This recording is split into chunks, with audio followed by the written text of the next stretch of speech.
Donald, you haven't left the basement of the recording studio for weeks. You've raided the wine cellar, smoked several cigars, and took all kinds of non-antidepressant drugs. This is so all un-you. What in the world are you doing? Shh, don't disturb me. I'm working on my magnum opus. Magna Carta? Magnum opus. The work that will truly define me as a creator. Everything I've ever written has led to this. Megazoic, Teslanauts, other stuff I'm sure I'm forgetting. All of it was just warm-up to this one true masterpiece. Wow, sounds like an intense rager. What's it about? What's it about? What isn't it about? You'll need to elaborate. You know those folks like Tarantino that get all the Oscars for making movies about movies? Well, this is like that, except I'm writing about writing. And not just one type of writing, but all creative expression and how it pertains to being human. So you're writing about writing? Creativity is the essence of the consciousness, and I'm delving deep into it, within a metaphysical text that brings the reader's own writings and interpretations within it, forming a massive conglomerate of all that is ascribed into one creative kaleidoscope. This book is about us. It's about humanity. Wow, it's pretty huge. I know. And it also sounds like the most pretentious pile of crap I've ever heard from you. Stop being such a dork and write another book about dinosaurs with laser guns already. But I am through this work. I'm writing everything that has ever been written, everything that is currently being written, and everything that ever will be written. I'm writing Megazoic and Starburst and Wildlife of Tomorrow and Shattered Creek and Beowulf and Moby Dick and Great Expectations and Journey to the West and future epics from the 31st century, all in this one great work. Oh, God. This book is becoming quite the movement. Everyone on the internet is talking about it and hyping its release like it's a Star Wars movie after a long hiatus of Star Wars movies. You better get on board or this train will leave the station. I'll stay on the platform. Hope it doesn't slam the tracks on its caboose when it chugs away. Well, it's your loss. There's a convention for it tonight, and I've got a huge crowd hyping it up. Huge crowd? Donald! I love your new novel concept. It's the most brilliant thing I've ever heard of, and let me tell you, I don't say that lightly. Your work will go down with the greats like Requiem for a Dream and Tree of Life as the most cerebral and magnificent works of art. Aw, thanks, 14-year-old edgelord Stuart. I trust I'll see you at the convention tonight? Yeah, my mother got me a ticket. It's the only good thing she's ever done for me and my miserable wife. Awesome! Hey, you should tell David here what makes my work so brilliant. Oh, I don't know if I can successfully explain it to such a simpleton like David. Oh, please, try me, Stuart. Very well. Matthew Donald's masterpiece is all about the human condition. We are all artists, and all have a potential to become artists. So it examines the meaning of art by contextualizing humanity's collective creativity while also going through the metatextual by acknowledging the reader and their own creative endeavors. Donald writes the book, but the readers also write the book. We all are the book, because the book is the universe, and the universe is the book. Oh, gee, yeah, that explains it. See, I knew such a ridiculous loser like David here wouldn't understand your masterpiece, Donald. Hey, he's not a loser. He just hasn't been illuminated yet, as I have. Indeed. More like didn't take the drugs. Well, I will see you at the convention. I'll bring Hot Pockets and Red-Eye Espressos for everyone. See you there. Don't you see, Donald? If people like that edgelord Stuart are so interested in your book, you've really gone off the deep end. He hates works like Megazoic. He thinks they're too shallow and goofy. He hates them, and yet if he loves the book, he loves them. For the book is all All right, I get it. This book is art. It's all the art. It's all the writing ever. It is all the art and writing ever. It represents the art. Aren't you a music major? Surely you know a cymbal when you hear one. Yeah, but I think you're overreaching here. You're flying too close to the sun. You're gonna be like Icarus and burn your wings. Nah, I feel more enlightened and confident than ever. Besides, it's not just Stuart that's coming to this convention. Well, you did say huge crowd, so who else? Bonjour, messieurs of the wit. The great Gaston Crayon de Papier knows a true artist when he sees one, and this Matthew Donald has become the artist I have always known him to be. Always known him to be. You hate Donald. You've always hated him, and you still hire him back. Oui, but the reason why I keep hiring him back is that deep down I knew there was a wonderful, masterful artist buried in the deepest catacombs of his soul, and now it has come crawling out and revealed itself to the world. My story cooking shall provide the catering for this glorious convention revealing his art. Wait, since when is your story cooking real cooking? I thought it was just cooking stories with ingredients. Look, what this show says is story cooking has never been consistent, so why should it start now? Great! I'll see you there at the convention, Gaston. But of course, au revoir, Monsieur Donald. Seriously, Donald, this is a bad idea. These kinds of books aren't you. You're on a bender. You're gonna regret this. But these kinds of books are me, for this book is All right. It's all of us. All 7.5+ billion. All of art. Da Vinci. Michelangelo. God, shut the hell up already, you pompous twit. Twit? I'd use a different word, but I know my audience. Unlike you, it seems. Whatever. I'm above such petty insults from the unilluminated. I will see you at the convention, David. 6 hours later. Wow, from peeking here backstage, I'd say this convention of yours is packed. Maybe it wasn't completely a bender after all. This entire wing of the tech center is filled with people eagerly awaiting your magnum opus. Yeah? There's a lot of people out there? Yeah, there are. Oh, good. I just finished setting up the book, finished the draft, got it edited, got a cover design, and printed out thousands of copies in these boxes here, all in 6 hours. Demand for the book is high, so a ton of people helped to get it done in time. Wow, that's amazing. Collaboration is a wonderful thing, isn't it? Hey, listen, buddy, I'm sorry I got so heated earlier. I just went through some writer's yoga, really calmed myself down. I just didn't know how to respond to this incredibly drastic change from you. I'll be honest, I don't understand this work you're writing. You say it's all of art and all the people on Earth, but you're my friend, so I'll support whatever projects you're passionate about, and you obviously are passionate about this one. Thanks, and I get it. I looked over the book once it was finalized, and, well, you might be onto something. Oh no, is it not good? It's crap, David! It's the worst chunk of drivel I've ever read! My hands feel unclean having typed such grandiloquent dreck! Wow, okay, I guess the drugs wore off. So what are you gonna do? I don't know. I got a crowd of people out there waiting for this thing. I've got Gaston firing up the oven with his fancy gourmet cooking, and Stuart using a high-voltage microwave to make enough Hot Pockets and heat up some red-eye espressos for everyone, all in anticipation for this piece of garbage. Wait, you've got Gaston and Stuart cooking out there in this little convention center? Yeah, why?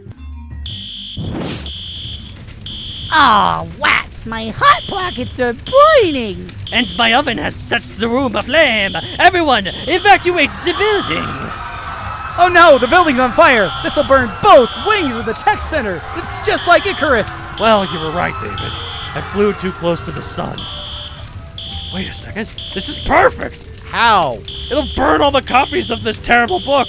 I'll just say my computer's hard drive is corrupted and I lost the original document, and no one will ever know how bad this story was. My reputation will remain intact. Gee, sounds great. Hey, can we, I don't know, leave the burning building now? Yes, let's just get out of here. Some magnum opus this was. You're telling me. I hate this world! It's so afraid of good art, it never lets it wee-wee! Stuart, get out of here. Tell your mama I said hi, though. Welcome, fellow nerds, to another episode of the Ritwit, the show which can only define what 1/3 of its name should be, nebulously, and still expects the listening audience to take us as superior. You're talking about the, right? Well, I was more referring to Rit because it's the nebulous one. So the and wit are pretty straightforward, I think. Maybe. Anyway. Okay, anyways. We're in the middle of our set about the pitfalls of writing serial works. We did a companion set to this on the pitfalls of writing episodic works a while ago. If you haven't already gone back and, reacquainted yourself with it, please do. I don't remember what episodes they were, so we won't do a ding. I think I remember. I think they were in the low hundreds. Like I think. It was just after the set we did. Yeah. It was just after the set we did about incredibly minor characters. I think.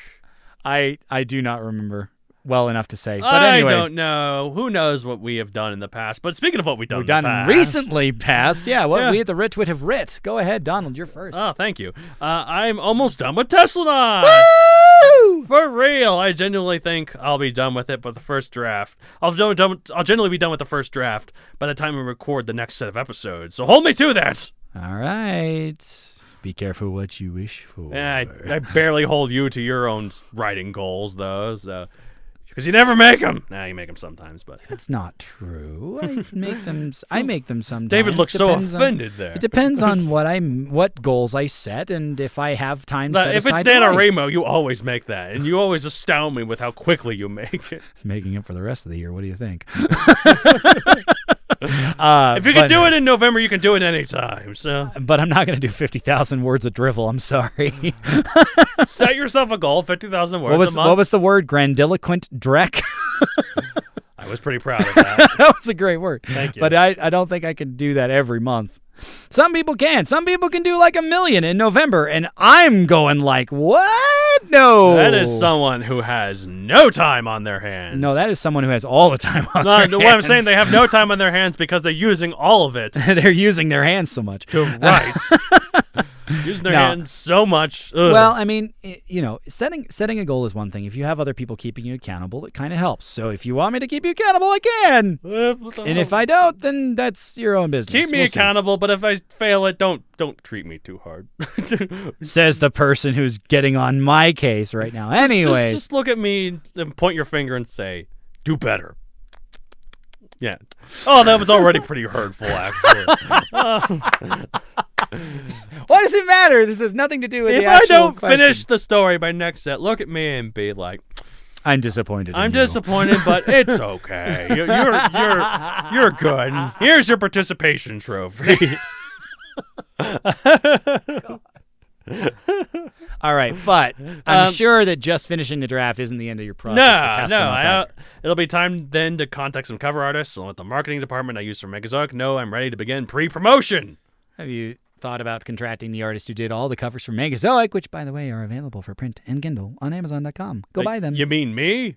Well, chapter illustrations. Sorry, Natasha. That's different. No, she doesn't. She did the chapter illustrations. My bad. Yes. She does. It's different, but I'm thinking about getting someone to do a cover for Tesla. And if I like it, I seem to remember you talked on air about how it's probably difficult this time because what do you do for the cover? Do you do the human main character, characters, a location, a Tesla tank? I don't know if that actually is a thing that exists. There's You'll have to Tesla read and find out. biplanes. There are some tanks in it, but they're not as prominent. But anyway, I don't know. Anyway, I don't know. We'll see. I'll figure it out. But I'm gonna get someone else to draw it for me. And if I like the work, I'll have them redo the Megazoic covers too. So. Re-release. Extra moolah. Yeah, because that's what I'm doing this for. Exactly. Well, I mean, if you want to be... the reason I give you a hard time if you don't make your writing goals is because you want to be a writer. I mean, I am a writer. I want to be a successful author. You're a published author already. I should call it what it is. But like, you're a writer too. I'm a writer. I'm hardly published. Whose fault is that? Amazon makes it so anyone can be published. Any dreck, any grandiloquent dreck can be published. God, I feel like if I'd only known, I would have done that for the vocab vitamin last time. Grandiloquent. Yes. Or Drek, who knows? Anyway, not the I just villain think in of, Ratchet and Clank. I just think of Ultimate Supreme Executive Chairman Drek. Drek. Kept adding titles to his name the whole game. Yeah, It he's was just started out hilarious. as Chairman Drek, and then by the end, he's just... But yeah, I mean, I imagine that stuff's like the nitty gritty isn't as enjoyable, but like the excitement of being there, you know? Mm-hmm. Oh, I've got somebody who's working on the cover. I've got people who are going to start advertising my stuff. That's got to be really exciting. Yeah, it is. It's also nerve-wracking as hell. Oh, I'm sure. but I'm really excited, though, that this is something new. Like, I'm not just Megazoic. I'm more. Right. I've got more in me. More! Delusions of grandeur. For what it's worth, you haven't given us any, like, hints about the plot. Are you at liberty to say, or? I'll save that for when I finish the draft. Okay. And then you can add the classic character everyone loves that you do, where you're just like, yay!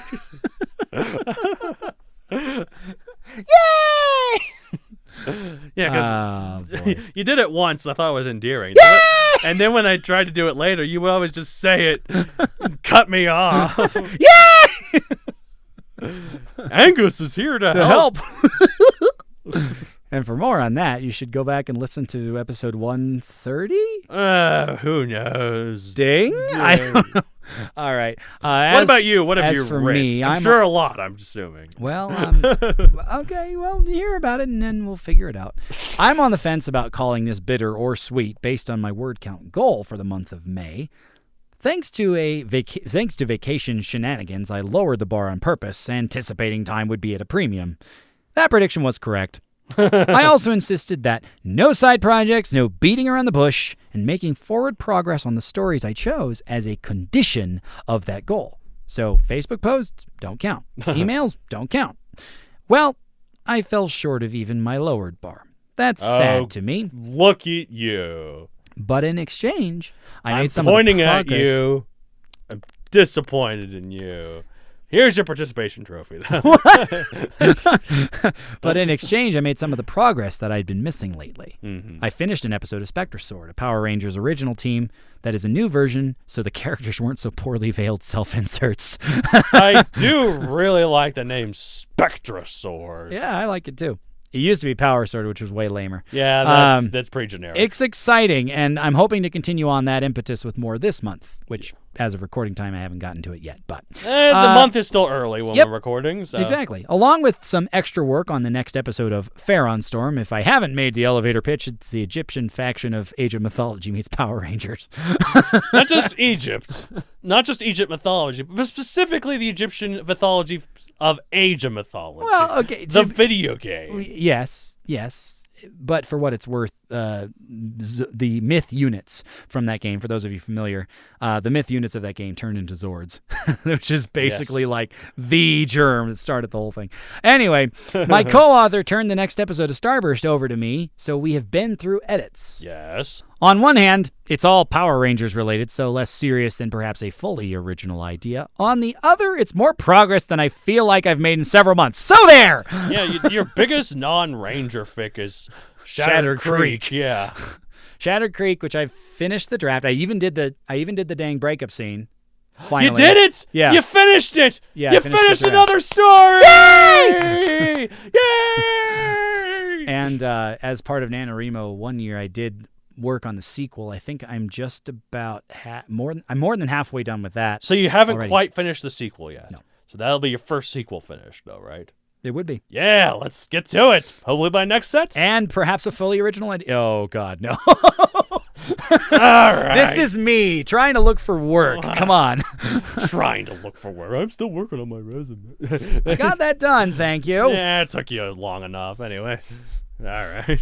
Anyways, aside from our jabs at each other, there comes a time when petty rivalries tend to dissipate. Our petty rival will never dissipate. Apparently not, but we still stand each other. Anyways, as you can see from the title, we're talking about a new topic with regard to pitfalls of serial works. Yes. So, going into that now, if someone hails from some local area, any one of that area should be rooted for as they strive for whatever prize, trophy, medal, competition. Take Olympic trials, for instance. Yes. First, one has to be proven best in the district. then at the state level, then across the entire country before finally earning the right to represent some said country. I don't know sports, so I'll just trust you on this one. I don't care much about, look on the random map here, New Hampshire, for instance. But if Who some cares athlete, about New Hampshire? But if some athlete spread the U.S. flag on their back after a win, I'd feel like their accomplishment meant something even to me. The only thing I know about New Hampshire is that I've heard it been told that the drivers there are so mean that the middle finger is an unofficial state bird of the place. Well, it gives a new meaning to flipping the bird. No, I think the thing most people know about New Hampshire is that they're not sure which one's Vermont. Which one is Vermont? See? New Hampshire's the one with the wider base, right? And Yeah, Vermont's the one with New Hampshire's on the east, closer to Maine. Vermont's on the west, closer to New York. Anyway. Okay. That said, just the if somebody from New Hampshire, England. If somebody from New Hampshire represented the United States and won a medal or something, I'd feel like it was an accomplishment because they're wearing the same flag that I have in the backyard. You know? Sure, yeah. Well, there was that one gymnast who was from really close to here a couple of years, so not a couple of years back, a couple of Summer Olympics ago back. I don't remember. She lived really close to where friend of the show Christina Eilert lives. So. Oh, how fun. Well, and all of these people, the stars that you see in media, the people, athletes competing at the Olympics, they all have their own little communities. Mm-hmm. So it works. Anyway, the point I'm making in a drawn-out setup is when conflict comes, go up one level, and usually we find some more commonality. Yes. Those folks across the river are different, but we live in the same state, unless it's literally on the border. I guess I didn't account for that. Those bumpkins south of the state line irk me, but we're from the same country. Unless this is like Texas. That's true. Or it's like, those people on the other side of the world annoy me. But aliens try and destroy us, and we're all Earthlings. Those people with their crazy ideas are frustrating. But they're still sharing the same Earth I live on. Yep. However, if the answer to raising certain stakes, whether in the name of unifying people together or having a bigger scale to the action, is always get bigger, what happens when there's no bigger to go? Serialized works always run, not always, I shouldn't say always. Serialized works run into this major pitfall. I think it doesn't matter if you run into being bigger all the time. Bigger is better. No. Go big or go home. My brother had that sign on his door for years. Go big. There's no or. I might just go home. Is there a point where we can naturally reset the stakes if they get too large scale without time skips or off-world shenanigans, that is? After a big event, it's best to have a breather. Like at the end of one book with a big climatic battle or high-intention event, the start of the next book is usually a smaller scale thing to keep readers from going insane from too many big events all at once. Like, again, and using Harry Potter because that's the most mainstream thing, and it's the only book I've read. That's not true. I've read other books. I think I remember you saying if you read like 5 more books, the world would end. Where are you at on that? 2? Well, I know it did. It did end. Sorry about last year. 2020. Sorry, guys. That was my bad. Anyways, but yeah, in Harry Potter, I said that right as you were drinking your podcast juice. No, you said it before I even started drinking, but I started laughing at what you said afterwards. Okay. Anyways, Harry Potter, it usually, because of the way the books are, all the big, scary events in Harry Potter's life seem to happen in May. Right at the end of the school term. Yeah. So... I don't know if the British school calendar actually matches the American one or not. Or May or June or something. Maybe, I don't know. I don't know. All I know is that he's and the Dursleys. It's at the year end because that makes the most sense, I mean, you're building up the rest of the year to it, and then... But in the summer, he is, quote-unquote, relaxing at the Dursleys. Sure. For his birthday of July 31st. Yeah, only a few days away from me. Well, 11 days away from me, and only a couple days away from Daniel Radcliffe's too. So, life imitates art, imitates life. Anyway, yeah, I mean, you don't want to stay big, right? If you have a new entry, whether it's an episode or whether it's the new book in the series, you've got to try and reset. I think you're not quite done with your answer here, so I'm not going to say more. No worry. Well, Well, it's just basically, you usually want to go big and then start calming down a little, but then again, rules are meant to be broken. Fair.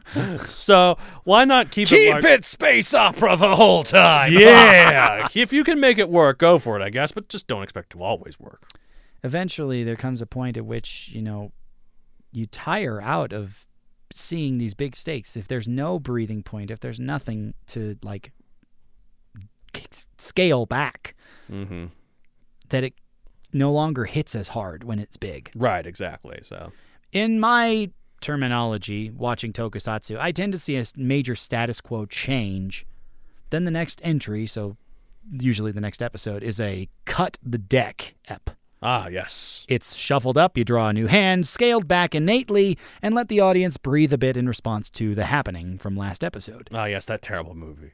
Those standalone stories tend to do enough that you have a bit more chance to build up afterwards. Yeah. Like you have a new piece of equipment, they're trying to figure out how to use it. Maybe there's a fun scene of them just playing around with the damn thing. And accidentally teleport their pet cat to Mars or something with it. Anyhow, this question includes the two obvious escape hatches, that of time skipping or going elsewhere. I'm not aware of too many other options beyond that or a cut the deck ep. You wonder why this is so popular in tokusatsu? Well, aside from the target demographic, they can't handle being big all the time. Right. Those shows average 45 episodes plus a year. Holy They've got plenty crap. of content needed to fill. So there's that. It's amazing just how big some seasons are in shows. And that said, they're only 30 minutes, so it's not the same as if Arrow one season was 45 episodes. Holy crap. I might have said this on the show before, but I remember there are some shows I really liked when I was a kid. And one of them I thought I really liked, well, I've seen recently, it holds up okay, is Buzz Lightyear Star Command. Oh, yeah. They're making a big movie version of it that ignores it, but Yeah, completely. I never watched much of the show. I loved the direct-to-video movie that was served as a pilot to it, and the show introduced Mira and Buster, I think his name was, Buster, a big red guy. yeah, and all the others. Booster, actually. Booster. Yes. Excuse me. Buster was the name of Sounds close. Yeah, well, Buster was the name of the dog that liked Woody and Toy Story 2, and then XR. But anyways, I never watched much of the show, and it ended pretty quickly, so I had assumed that it wasn't that successful, I guess. And I later on found it only lasted for one season. It was 2000 to 2001. I have since learned that it that was one 70 season episodes. was about that, 65 episodes, and I was like, holy crap! But the one, oh man, yeah, there's that. The one that I really hate with resetting stakes though is, can we collectively please stop going through one setup and then literally duplicating it immediately? Look, I haven't seen much of Tokusatsu, but you have to admit it does that a little bit. Well, I mean, it's because it's somewhat. Well, depending on the series, episodic versus serialized. But for what it's worth, the show that brought up this comment that I just made, Kamen Rider Build. Yes. What's the one that we're watching again? Or watching Fies. Kamen Rider 5. Which is way earlier than that. But anyway, Kamen Rider Build has a thing where Japan, thanks to some interplanetary hijinks, has this massive wall erected by some force beyond Earth's control, and it divides the country into 3 separate countries. Wow. What a premise, first of all. Wait, Secondly, is this country Japan? So it's the same territory as Japan, but it's split into 3 sovereignties, basically. But isn't Japan already split based on, the islands? Geographically, yes. Okay. But as a country, no. No, I know as a country it's not, but literally it becomes 3 separate countries that all have their own diplomacy with each other and everything, right? Okay. So the main character, the main writer, rather, is constructed as a fighter to protect against conflict from another country to the north and to the west. Small problems with this. The way they resolve things is by having these wars.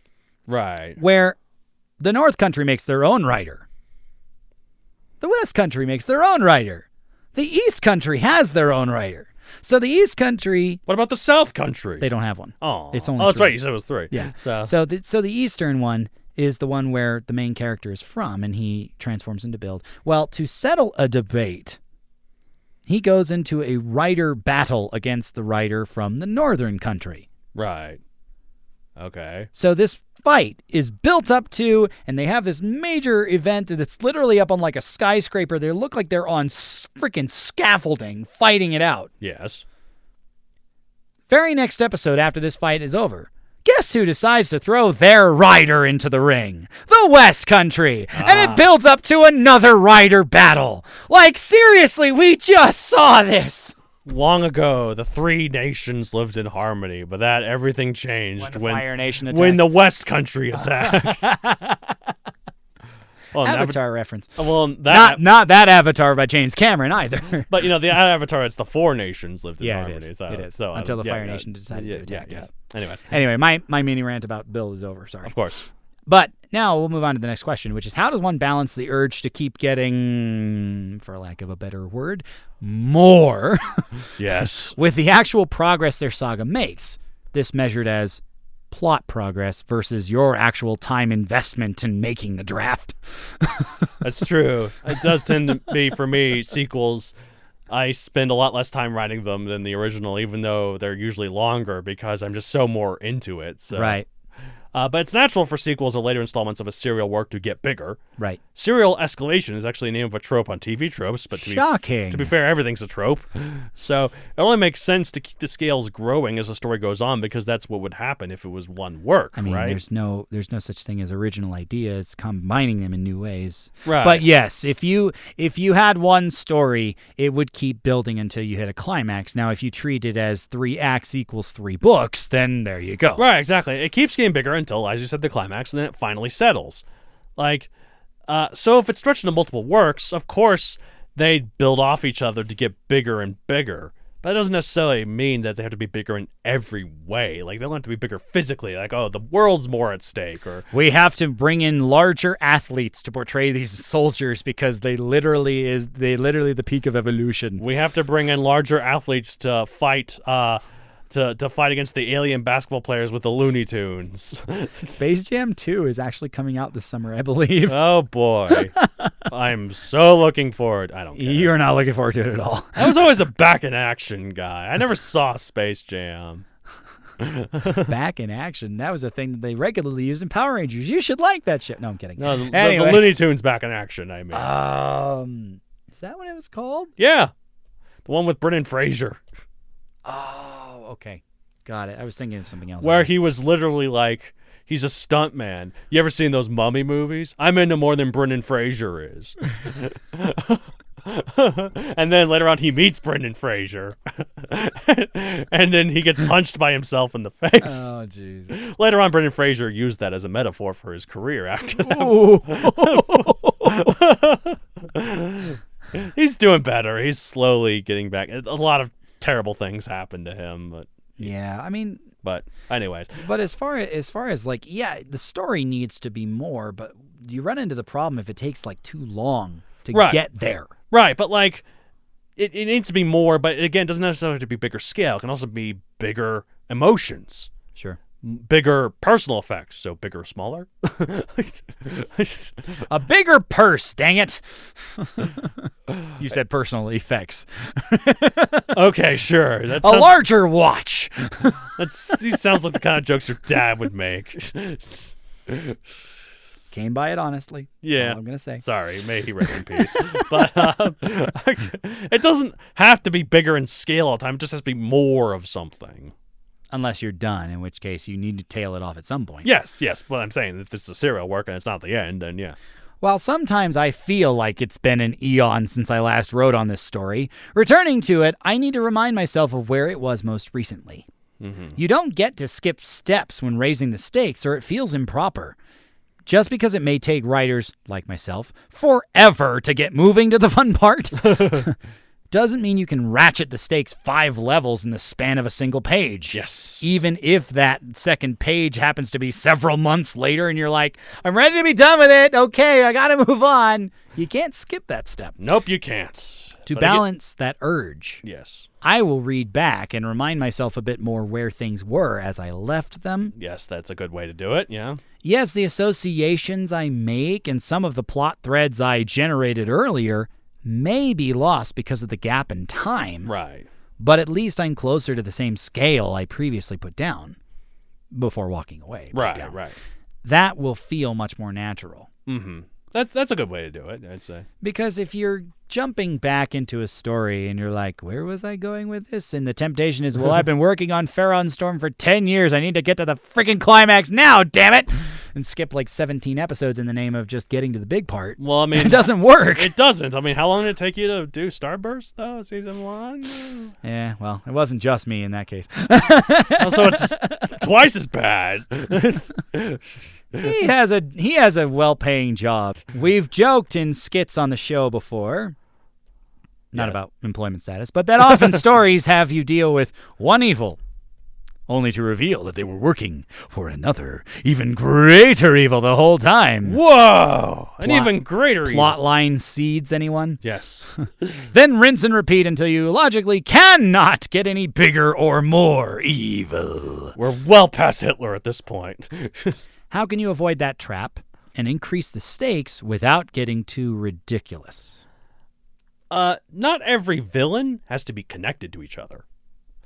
Like, in a serial work, they should all be connected to the plot, of course. Yeah. But that doesn't necessarily mean that every antagonistic force is allied with each other. Like, take Lord of the Rings, for instance. Ah. Sauron, of course, is the big bad, and Saruman is allied with him.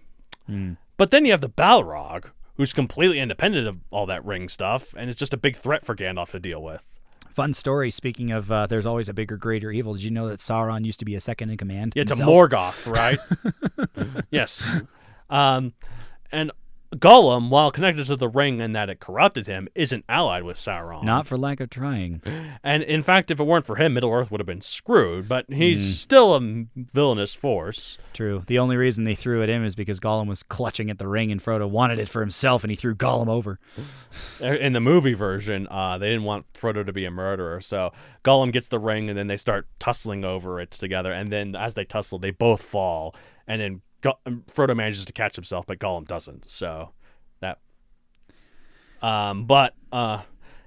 Anyways, he's still a villainous force, and basically you can have independent villains that are each bigger than the last without them all being allied with each other. That might come across as forced. Well, and the other thing about serial works, too, is that where you have a break, you have a chance for a new villain who is less connected, whether it's more evil, same evil, or what. Right. I'll go to the example of Arrow. Yes. Here we go. Here's that DC superheroes you were talking about. We try. We try. You tried in this case. But in Arrow, there's like an overarching villain for each season, but theoretically that plot is at least exhausted itself, if not the villain being done. So what do? Well, there's another person inspired by whatever, resents the Arrow. And so there's a new villain, and they'll build up to that, and eventually they'll have its own conflict. But it's not like they're so intricately intertwined with each other. Right, exactly. I mean, yes, they use the season structure as a way. It's the same thing as taking a book and saying, I'll have one villain for this book, even if this villain serves another master. Right. So that's true. That's another way to do it. So I'll ask a bit of a rhetorical question, though. Do you need to step straight forward on your path every time? Answering my own rhetorical question. Real paths wind all over, cross themselves, detour when necessary, some combination of the three, even. I don't know if you get how rhetorical questions work, but yeah. I did say I was answering my own rhetorical question. Yes. All right, fine, good. Rather than proceeding into another gated circle of hell, thanks for that image, Dante. Yes. Why couldn't you skirt the wall and find another entrance? Sidestep rather than direct progress. In this way, you may have more dots on the connectable line, making stakes go up. Yes, exactly. Another suggestion is start smaller so you have more room to grow, but there is obviously an upper limit. The little hamlet these unassuming heroes, with a capital H, live in has its own problems that are merely the smallest of potatoes. But it has its own stakes for the people of that community who will never leave, who Yes. never know anything better. Mm-hmm. And especially when you compare to, space opera. No, I don't believe all stories have to start at that tiny Hamlet scale, but where can you go from bottom but up? I mean, Lord of the Rings did start in the Shire. As people who were willfully ignorant of the world around them, Right. which worked only so well until Bilbo went on his adventure and brought trouble back. You know, I've heard this said before. You know, as much as we would like to believe that we would be, or at least you and me, or maybe just me, if we were to be a fantasy race or some sort of character in Lord of the Rings, like, oh, we'd be a badass wizard or a badass elf or a cool soldier, I'd probably be a hobbit. Nobody wants to be the hobbits. I want to be a hobbit.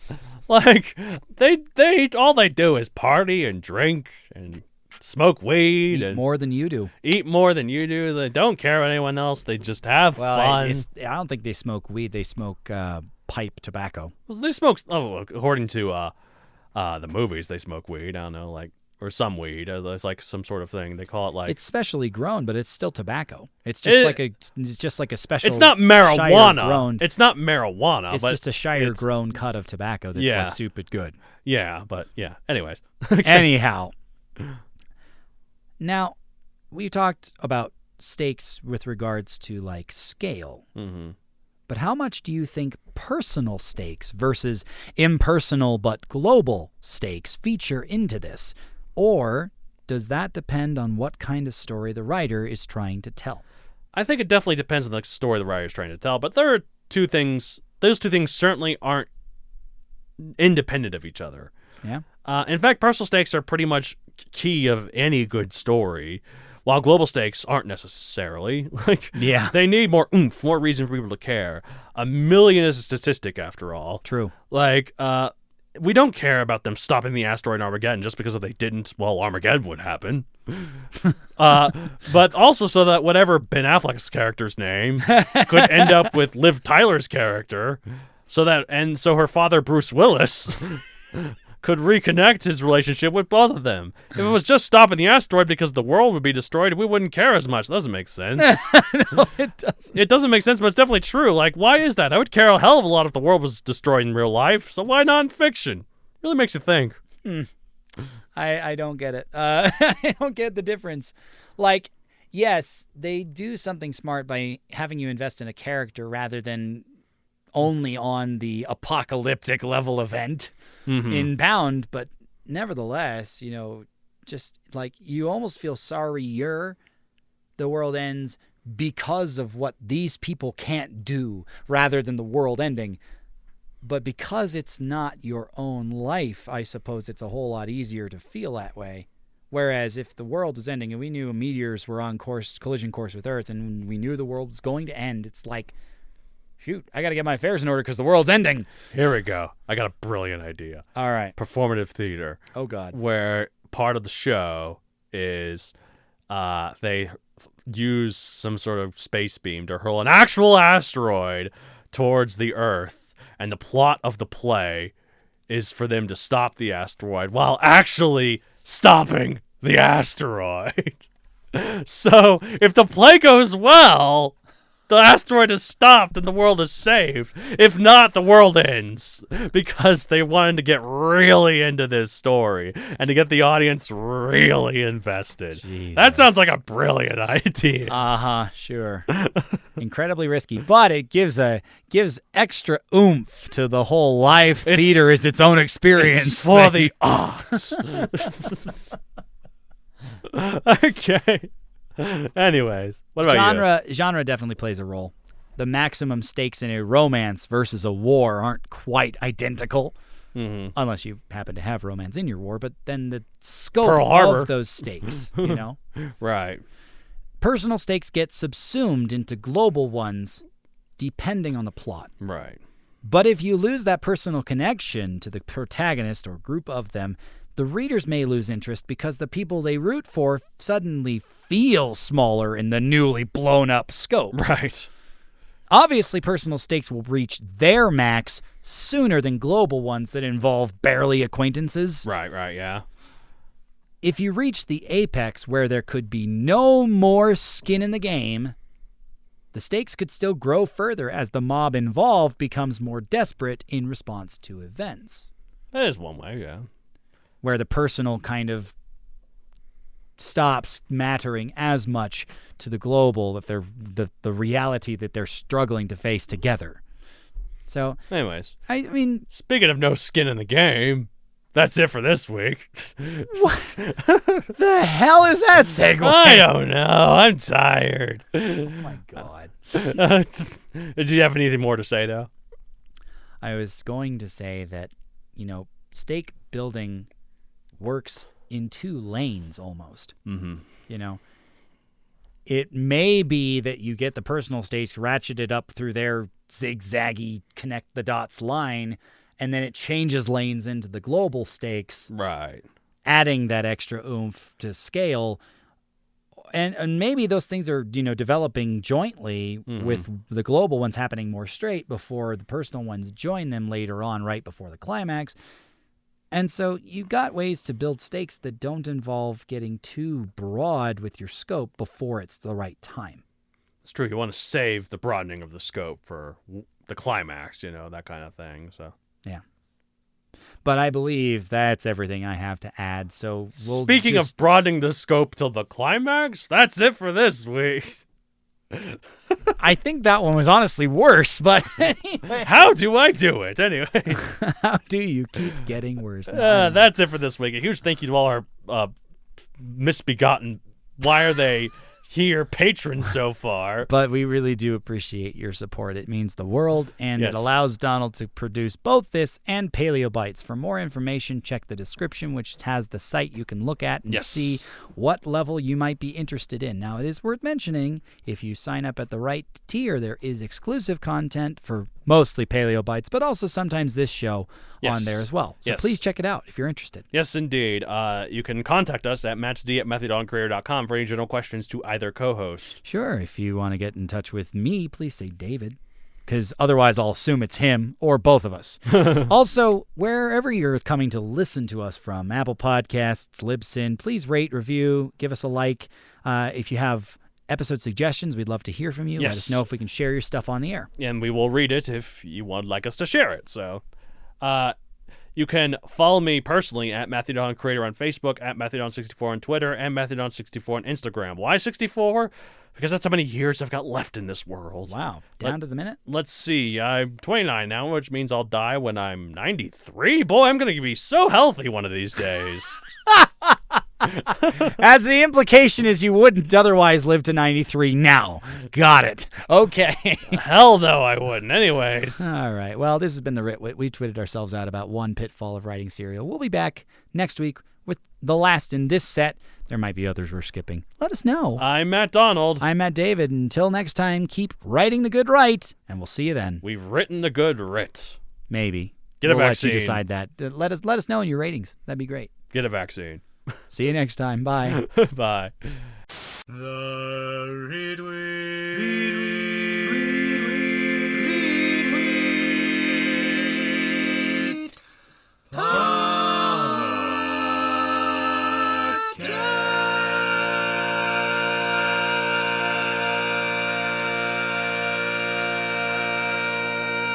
My hands feel unclean having typed such grandiloquent dreck.